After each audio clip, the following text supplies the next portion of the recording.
Welcome to Threaded Minds, Law and Beyond with Suhaib Zada.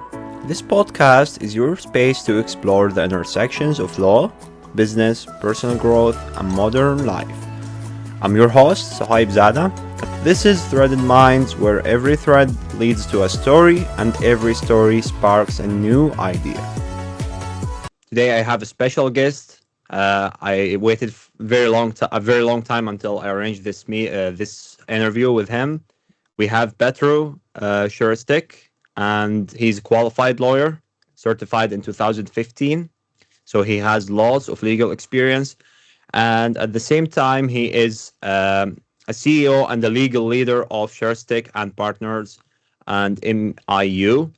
Also, he's a project manager, experience in leading complex legal and business initiatives, and he has good experience in crypto laws and crypto related areas in connection with the law. Welcome, Petro. Hello, nice to see you and hear you. Thank you that you invited me. Thank you so much. So before we begin and start talking about our today's topic, let's learn more about you. Can you please introduce yourself? Let us know who you are, what's your background, what you're interested in. I'm a lawyer. This is what I love to do, definitely, and I'm sure this job is the best one. So my professional story started in 2008 when I entered the university, but same time I started my legal practice like a trainee. So my day was divided into parts. So until 2 o'clock I was at the university, and after I spent all my free time at the legal company. We were doing at that moment the criminal cases with the finances, white collar crimes.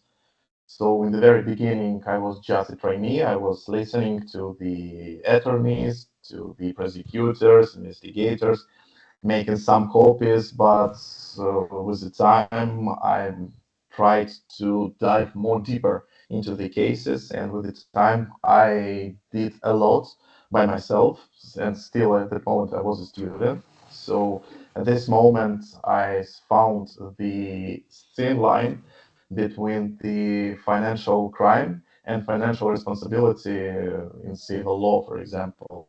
So this thin line is very important, and when I graduated at the university, I started my own practice legal. Also, it was connected with the business legal support and entering white collar crime still. So, and I worked maybe till now. Crazy, but more than 10 years I did it. Uh, I have practiced in Ukraine. My job and my career started there, but unfortunately, when war started, I had to move, and I tried to apply my knowledges, my skills in Europe. I started my LLM program at the Thessaloniki University, Banking Financial European Law. And congratulations, I heard you graduated recently from the program. Yeah, I did it. Finally, I did it. So this is my second master degree. Awesome. And great, thank you. And I'm sure that it's very, very important. And I started to apply these knowledges to crypto, especially through my previous background as the criminal lawyer. Because unfortunately, crypto till 2022, it was not connected, but it goes sometimes through the fraud. And because of this, maybe crypto as an industry can be closed, but no, we see the different results and different approaches from the government. And I would like to talk with you about this. It's very important, actually. So my master thesis topic was Bitcoin as a means of payment. So this is my background, what I'm doing, and now I'm act as a legal advisor and a lawyer for crypto projects who are starting their business in Europe. We build legal schemes for international companies and manage these projects. So through different jurisdictions, different companies, accountants, lawyers. So we do it all startups and business now. So I understand from your experience, you started in the white collar crimes field or criminal as a criminal lawyer, and then you moved into an interconnection between the law, compliance, and criminal law with in relation to cryptocurrency or Bitcoin technology. What led you to your current interest or professional path? Like, what was the reason? When was the moment when you said, "I want to specialize in crypto"?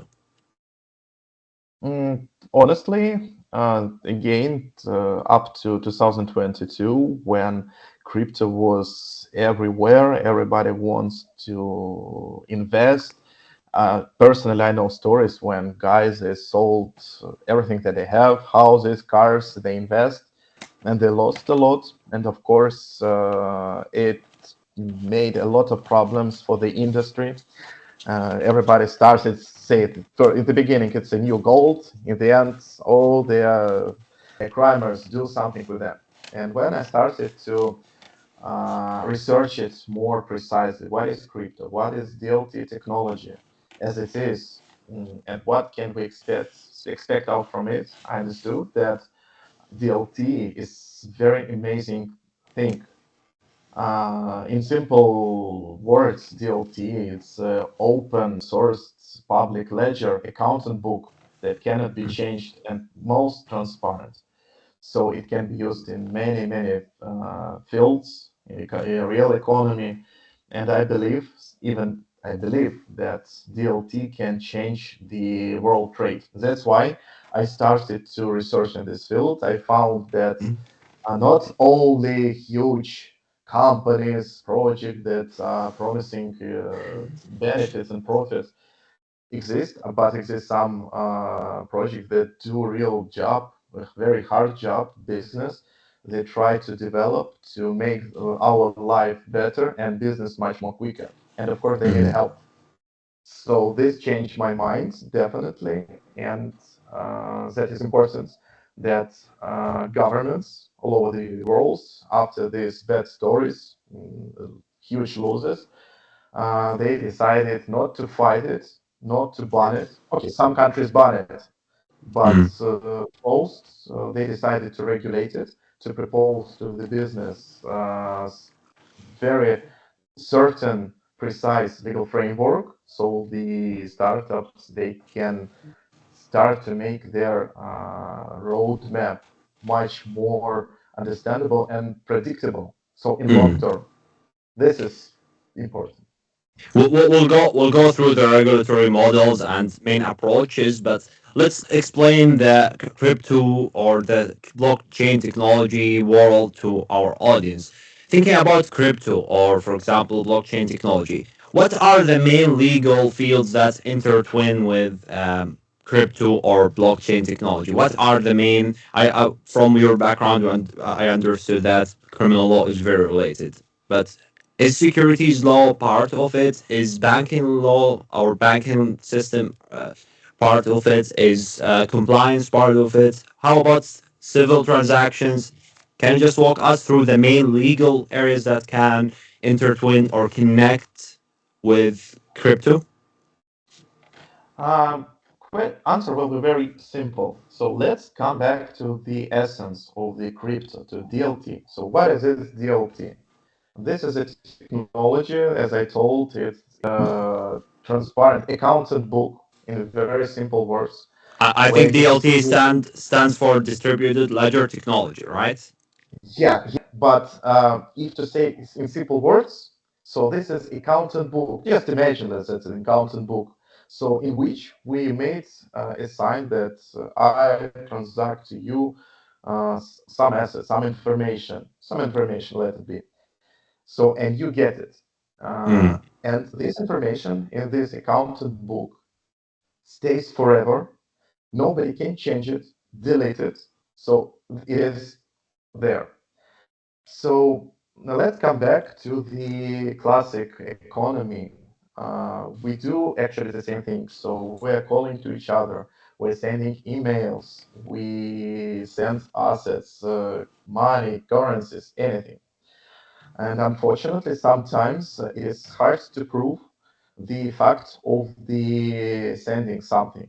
Because this is Mm. one side of the coin, another side of the coin, it's a responsibility, the regulation, so what allows you to do it, in which legal framework shall you act, and the intermediaries.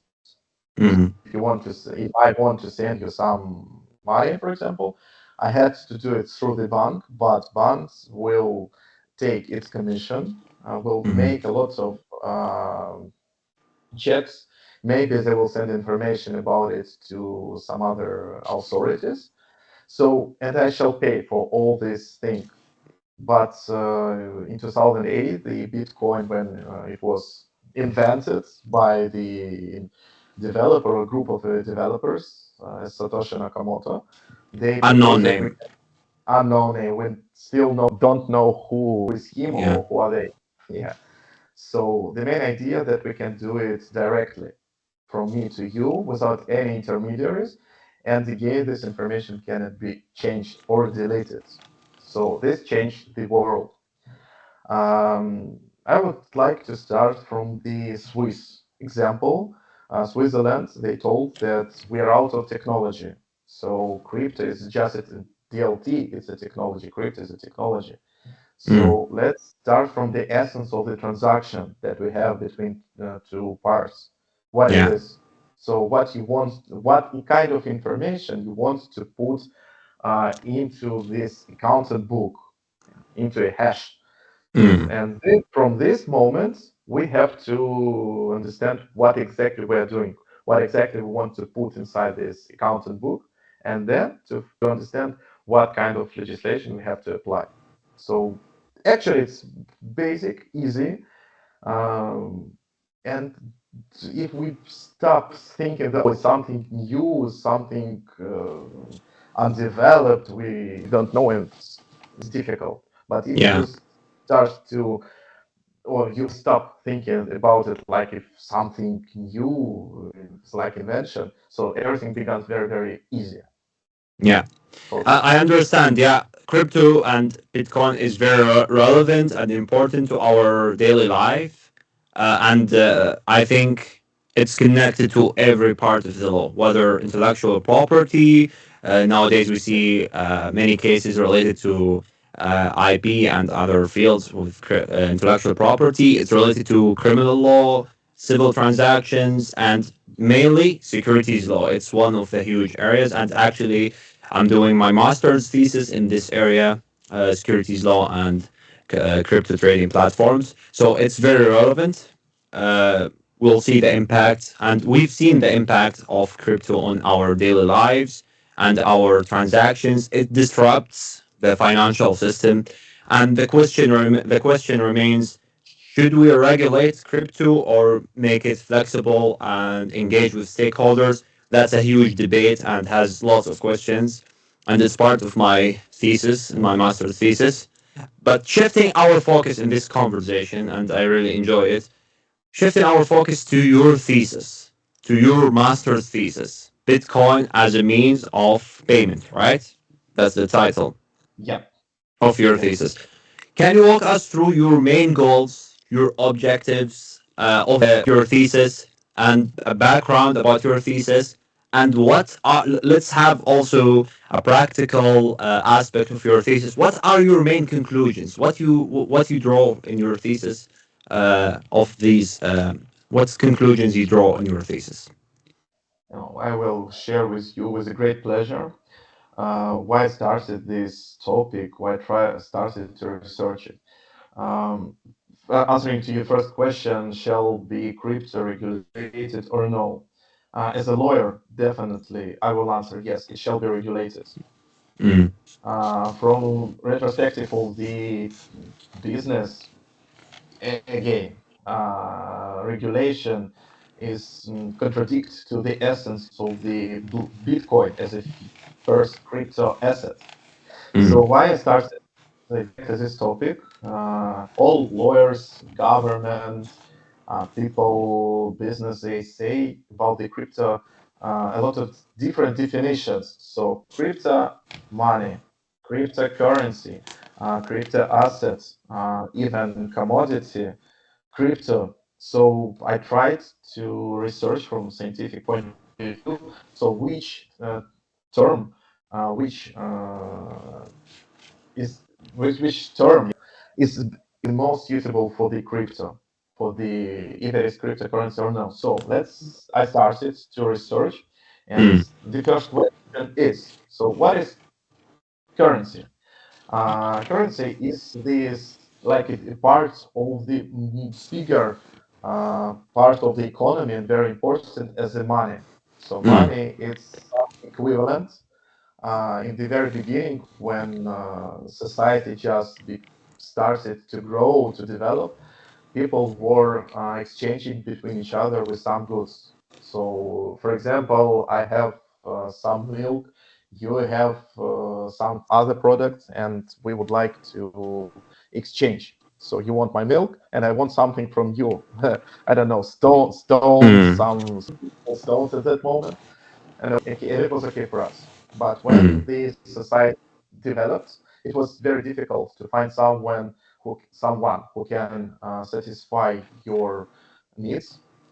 So people invent like intermediary between them as a money.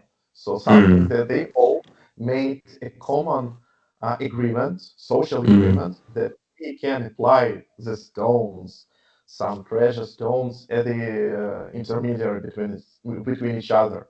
In the very beginning, it was gold. So all over the Mm. world, everyone accepted as a means of payment gold. But Mm. the essence of the gold is the good commodity. So we can make some treasures, we can make some jewelry, and now we can do some devices using the gold. So in the very beginning, it was the commodity, but then people agreed between each other that we can use it as the payment intermediary equivalent. So they used Mm. gold as the money.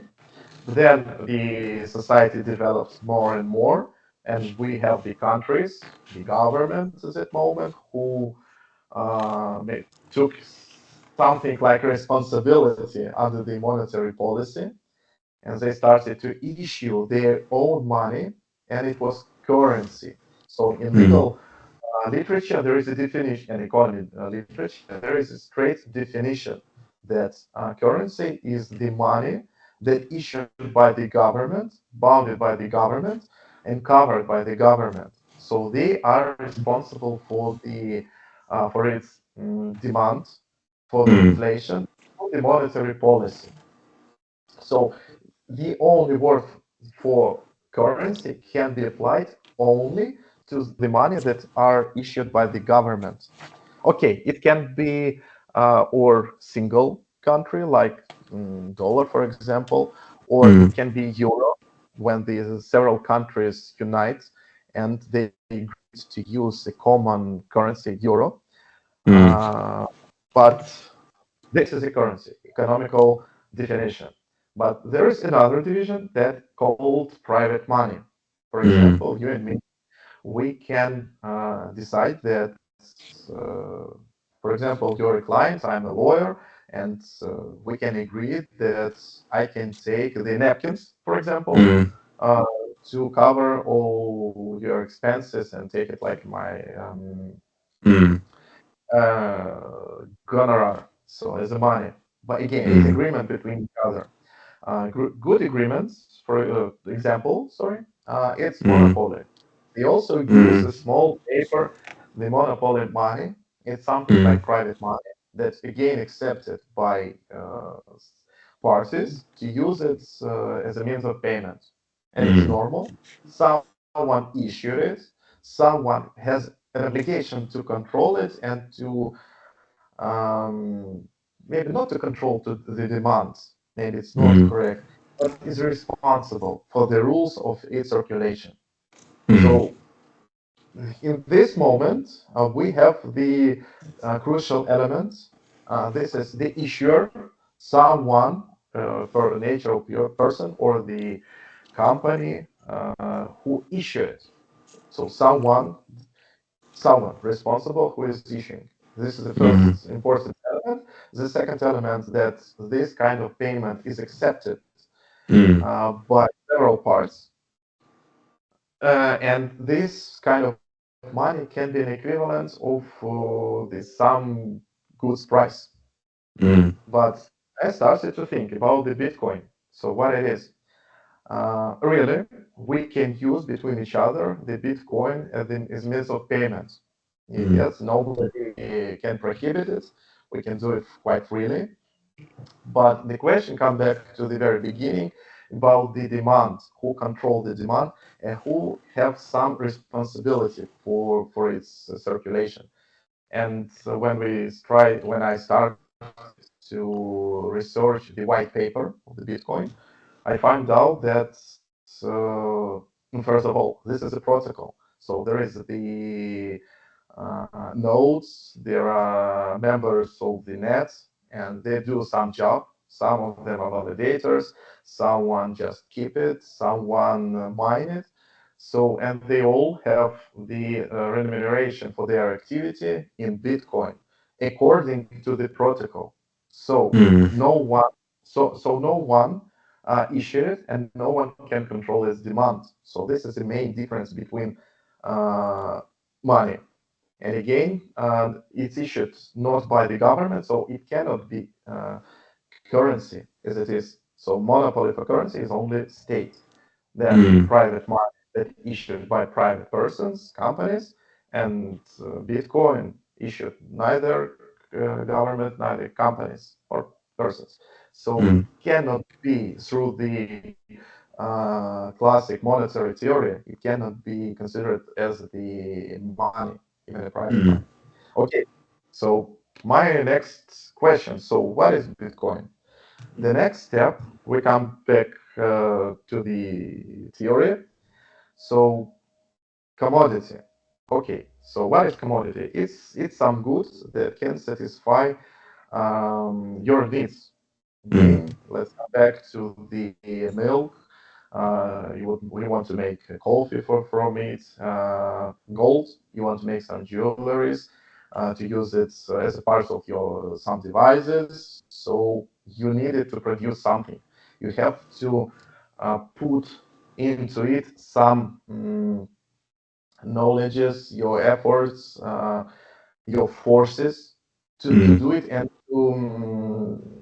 to create it. mm, Maybe it's better word to say create it. So when you create it, so you have a good that mm, someone would like to buy or don't want to buy. It depends. So mm, again, this is a market question, demand. mm, So if there is any demand on the market, but if someone can mm, try to sell it and someone would like to buy it just because to have a crypto. So this is much more closer to this definition as the commodity. mm, As I understand, the US SEC, they say that Bitcoin is a commodity. But if we try to dive deeper into mm, terminology, so again, the commodity has represents some useful, it shall mm. be useful to the owner. So if Value. the goal, yes, some value. Yeah. Uh, this is the first part of the definition. The second one, it can be a means of enrichment. So you just keep this commodity and you can save the money, the value. It can be like a treasure. So gold becomes a treasure, for example. So what is the value of the Bitcoin? This is a question. Mm, Uh, you cannot use it for some technologies to produce some goods. Um, you cannot use it for producing some real world goods. So it's a number. Again, what is Bitcoin? It's not mm, even a good, yes, that we can keep or think that we have it in a digital format. This is a number of signs and numbers that represents our right to have this Bitcoin part of Bitcoin.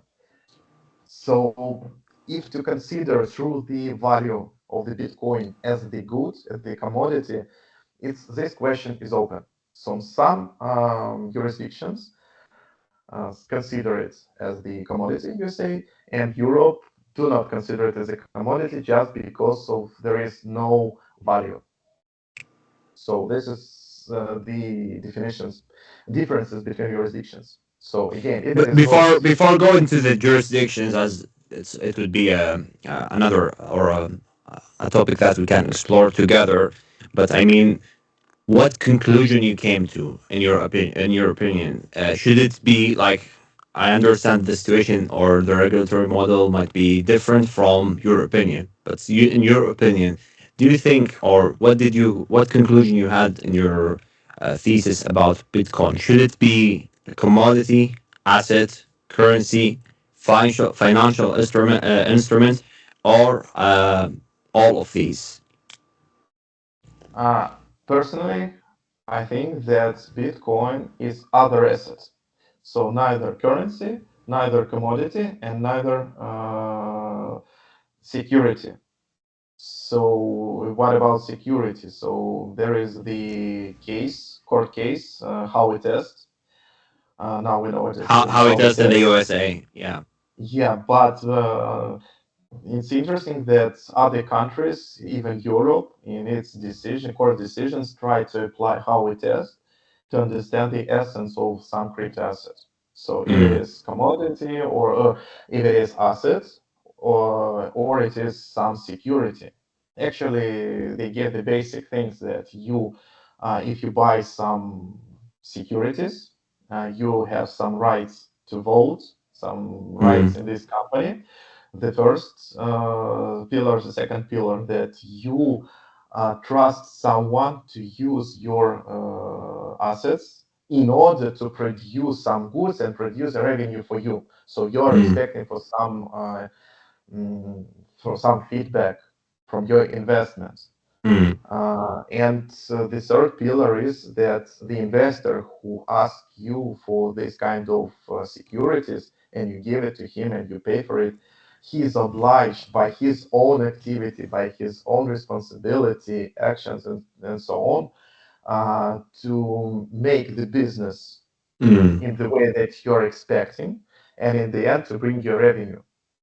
So this is the basic, and European legislation, MiCA regulation, they applied almost the same approach, and they defined at the other assets.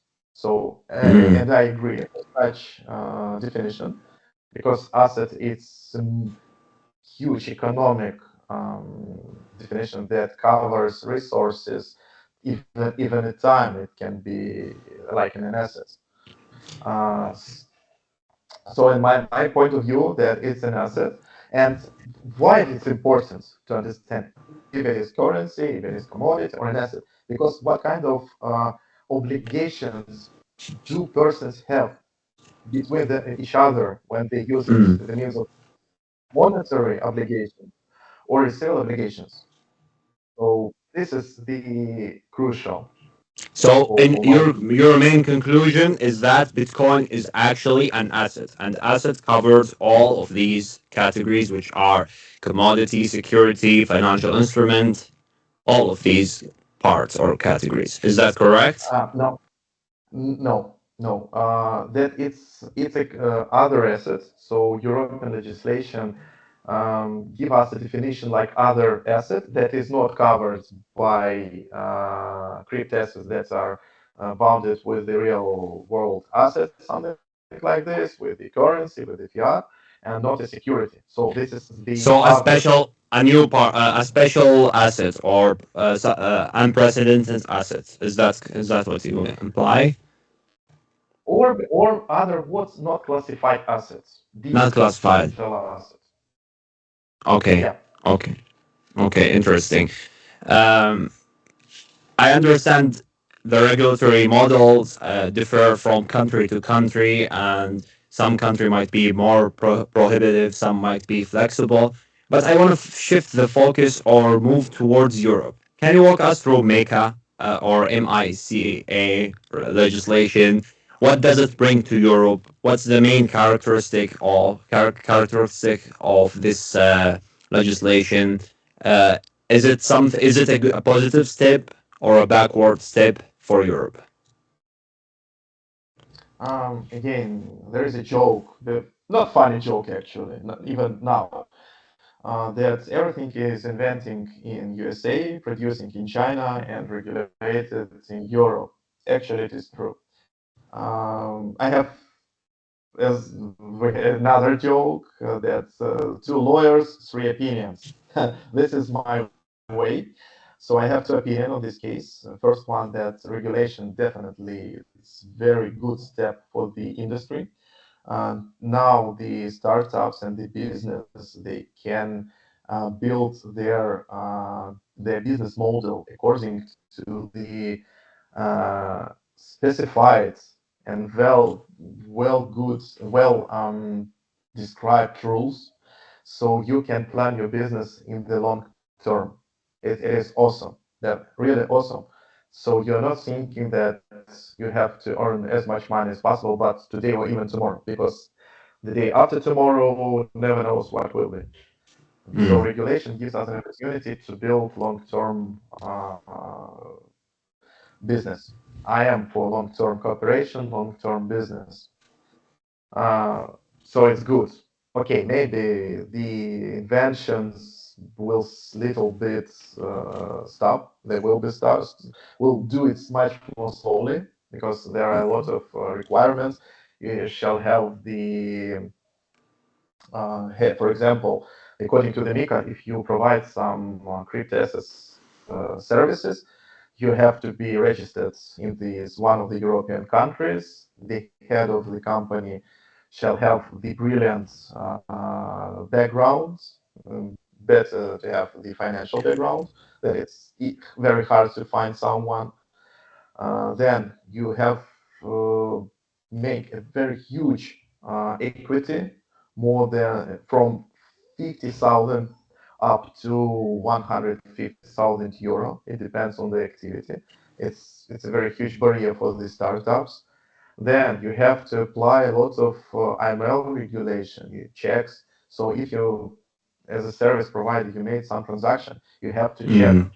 uh, first KYC procedure. So know your Mm. client. You have to collect the information. According to the European legislation, you have to check it in the very beginning. Then you have to keep it, but you just cannot keep on your laptop. You have to have special devices or servers, something like this, that are secure, that nobody can access to have Mm. access to this data inside your company. You should have a lot of rules who can have an access to the personal data, who know. So there are a lot of requirements that Mm. needs money. Next step, IML procedures. AML. It's again, you have to collect the information about the outcome, not from outcome, from the wallet who sent the transaction. So again, who it is, so what kind of activity does it have? Imagine. So you have to check the wallet for its health. So maybe somewhere it was bounded by some criminal activity or Mm. sanctions or something like this. And you, as the company, you obliged to do these checks. So there are a lot of steps that you have to do just for a small transaction. And the cost of the transaction becomes higher and higher. Okay. So this is a problem. Yes, let's Mm. come back to the Bitcoin white paper. We threw away all intermediaries and we make the transactions between each other and pay just to validators, nothing else. But now we have to pay this, and this. This is the bad side of the regulation. But good side that we have the rules that are Mm. accepted by everyone. In some way, it protects the consumer rights. It is. Mm. So this is the next step, actually, and it's good as for me. Awesome. Are you for flexible and consistent regulation? Like, do you support the idea of giving innovative projects space to innovate and to create financial projects under under the overseeing of the regulator in the place in the country, or are you more of rigid, strict regulation similar to intermediary services? If Interesting if you question. eh, I think, if you get my question. yeah, definitely. I understood what you want to hear. Yes, I think that we need a flexible approach to these requirements. Why? Again, a lot of companies, goods in developers who developing and technology, they're developing financial instruments, and they have a very good intent. They want to Mm, create something. So now they're bounded by lots of requirements. Again, they have a question: what to do? To try to jump over all these barriers, or just stay at home, go on with your job and do nothing. So this mm, is the problem. So I think that, and what actually I'm expecting now from US, that the government will not even make the clear rule. They will help to the companies, to the developers to understand what they are doing and to push mm, them. I explain what I mean. So let's come back mm, to SciSec in 2020 when the first uh, ETF statement came to this SEC. So what they said, no, we don't want to even think about the crypto. Forget it. It's a scam. It's a fraud. So no, mm, they ban it totally. I'll come back by the way to the ban. So forget about us. And companies, they do a very huge job. They spend a lot of money to make some researches and so on, so on. They applied many times to the SEC, but the result was only after 4 years. And then just try imagine this difference when you came to me to the as a company. I'm a sec, give me your documents, and if I say okay, let's check it. Of course I'm bounded by the law, by the regulation. I cannot say mm, okay, you're a good guy, so start your business. No, I have to check through the policies, through the law. But if I find something not goods or some not even violation, but that you're not comply. I will say, okay, my friends, you have to do this, this, and this, and come back to me when you will finish it. So if you want some help, so you can go to this association and they will help you to do it. So it's a huge difference. When I help you, I make the environment friendly environment for you at the business. So of mm, course you will try to change your business model or to do something, and then you will come back to me and I say, okay, great. So go on with your business. This is very important. The communication. Now, for in Europe, the startup they don't know what to do. The lawyers mm, they just use the regulation and they use it as I understand them, mm, and the approaches are different. If you try to go to the government and say, please tell us what will be suitable for you, mm, what will be enough to start our business, they will never say you. They say, okay, this is your responsibility. You can do nothing without any ML checks, but if you pass some illicit transaction, we will punish you very, very hard. mm, From us, so start to think, okay, where is this measure when I can do as much as I can, not to pay a lot of money and to satisfy the government and to say them that I did as much as I can. And this measure, there is no such measure. It depends on you. So this mm. is the approaches for me. I think the key challenge is in finding a balance between protecting investors, protecting the users of that product, financial product or platform, and at the same time allowing flexibility for startup companies to come up with innovative ideas that can innovate the field, and to find a balance with also curbing or preventing financial crimes or white collar crimes. In many cases, you see issues related to know your customer propose protocols and also anti-money laundering requirements.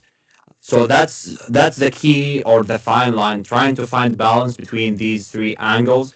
The thing is, crypto or Bitcoin technology or crypto trading platform promise that they won't have intermediation, but in some of their practices, you see they follow the same approach that's followed by conventional or traditional financial institutions. So you ask, they use blockchain technology, but they follow the same like procedures. So do we need to regulate them the way we regulate conventional institutions, or do we need to give them, for example, periods or transitional periods until they can be qualified to register fully? And the thing is, most jurisdictions require registration. Is registration a good step? Is registration something important? I think that's uh, that needs a separate episode for this. But these are just questions to think about the topic. I think we can cover a lot in this area, and as we saw in this interview, and from your interesting thoughts and ideas, Bitcoin is related to everyone's life, whether you want to trade with it or not. It has its own risk. There are different types, different currencies. Volatility is the main issue because the price might go up and down. And here you find something called stable coin. It's connected to the currency, so it has more stability. That's another way of looking at cryptocurrency. So people can find a way to invest, but being assured that the price or the value of that currency is going to be stable, because that's a concern for some. At the end, the most important thing is to have a balance between innovating products, encouraging innovation, encouraging startup to participate in the environment, while offering that protection, that comfort or peace of mind for investors. Now, before we wrap up our episode, and I would love to have you again in the show if we have an opportunity, I want to ask you about this is the last question. What are the key areas now in the future for the research with crypto, blockchain, and areas associated or connected to blockchain? What are the key topics you find after you conducted your own research, your years of experience? What are the main things you think? Oh, we need more research in these things. Several weeks ago, I was in Davos. There was the World Economic Forum, and this Yeah. year, uh, everybody was speaking about artificial intelligence and blockchain and crypto. What is mostly important that in previous years, everybody said that it's a future technology. It will replace the finance, traditional finances, and so on. Now, everybody accept Mm. accepted Bitcoin. So they said that, okay, it can exist and it is existing. We can use it in our life. We can use DLT technology in our business. So we have to find a way how to apply it to the real economy. So all panels were about the tokenization and Mm. using DLT and crypto in the real business, how it can improve the flow of money, flow of information, so on, so on.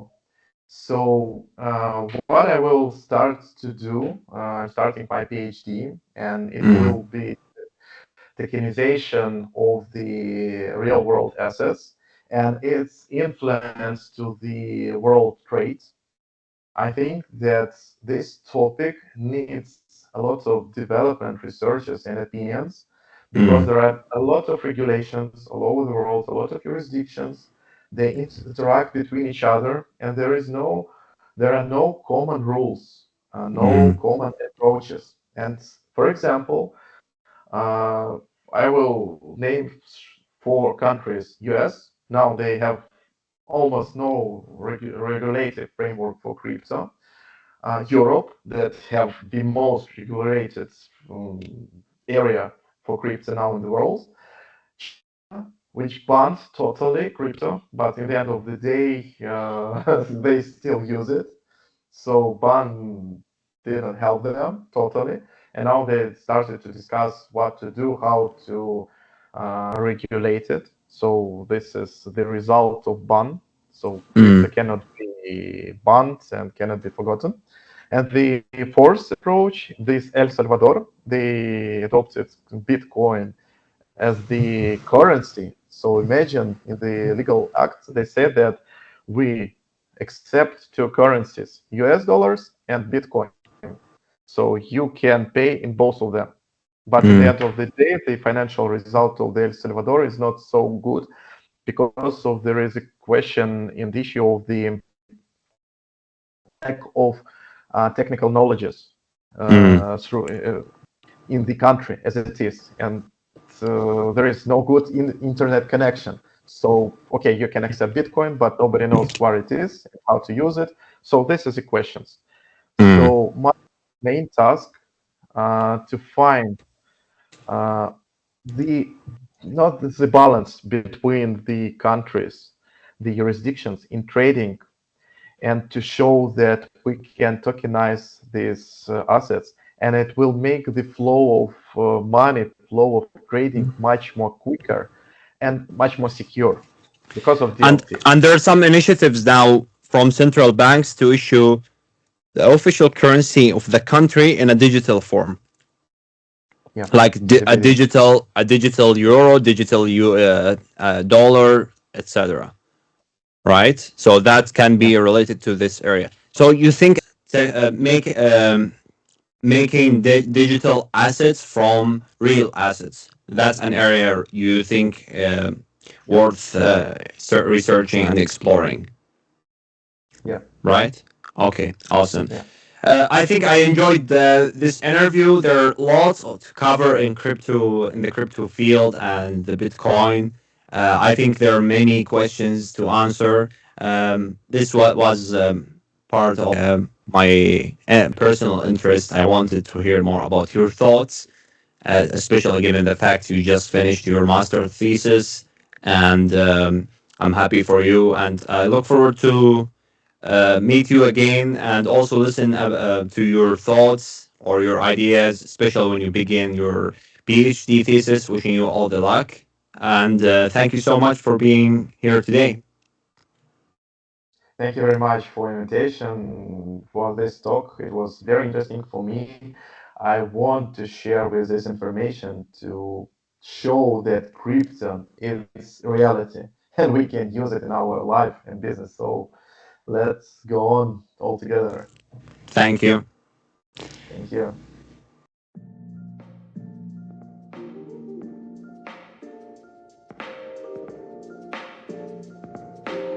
Thank you for tuning in to Threaded Minds, Law and Beyond. I hope today's episode offered valuable insights and inspired new ideas. Stay part of the conversation by following us on Instagram and sharing your thoughts. We always appreciate hearing from you. Remember to leave a review and subscribe on your favorite podcast platform, whether it's Spotify or Apple Podcast, so you never miss an episode. Join me next time as we continue exploring the threads that connect law, business, and life. Until then, this is Suhaib Zada. See you on Threaded Minds.